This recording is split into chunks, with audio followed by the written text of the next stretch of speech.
వీలైతే లైక్, కుదిరితే కామెంట్ పెట్టండి. ఇలాంటి ఇంట్రెస్టింగ్ బ్రేకింగ్ బిగ్ న్యూస్ మాకు తెలిసిన వెంటనే మీకు తెలియజేస్తాం. ఇలియానా తెలుగు సినిమా ఇండస్ట్రీలో దేవదాసు సినిమాతో ఎంట్రీ ఇచ్చిన ఈ అమ్మడు సినిమా సూపర్ హిట్ అవ్వడంతో వెనక్కి తిరిగి చూసుకునే అవసరం రాలేదు. ఇక ఈ అమ్మడు సౌత్ లో ఎన్నో సూపర్ హిట్ సినిమాలలో నటించింది. ఇక ఇక్కడి క్రేజ్ ఒక రేంజ్ లో ఉండడంతో అమ్మడు బాలీవుడ్ వైపు పరుగులు పెట్టింది. అయితే మొదటి సినిమా బర్ఫీ సూపర్ హిట్ అయిన తరువాత బాగానే అవకాశాలు వచ్చినా కానీ అమ్మడు వేడిని సరిగ్గా సద్వినియోగం చేసుకోలేకపోయింది. ఇక రుస్తుం సినిమాతో మళ్ళీ లైన్ లోకి వచ్చింది అనుకుంటే ఆశించినంత ఫలితాలు ఆమెకు దక్కలేదు. అయితే తాజాగా ఈ అమ్మడు హీరోయిన్లపై చేసిన కామెంట్లు ఇప్పుడు అందరినీ ఆశ్చర్యానికి గురిచేస్తున్నాయి.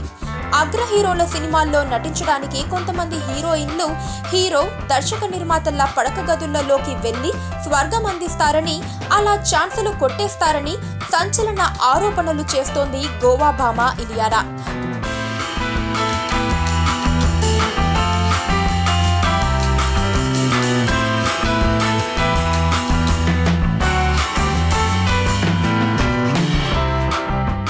కొంతమంది అలాంటి వాళ్ళు ఉన్నారని, కానీ నేను మాత్రం అలాంటి చీప్ పనులు చెయ్యనని, అందుకే నాకు సినిమాలు అంతగా లేవని స్పష్టం చేస్తోంది ఇలియానా.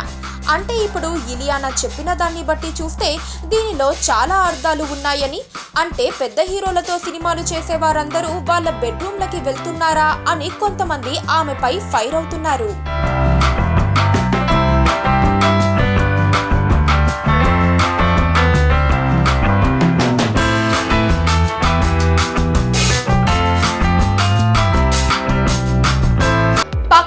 గంట సింబల్ కనిపిస్తుంది కదా, దాన్ని నొక్కారనుకోండి మేం చేసే వీడియో అప్డేట్స్, నోటిఫికేషన్స్ అన్నిటితో మీ డివైస్ లో వాలిపోతుంది.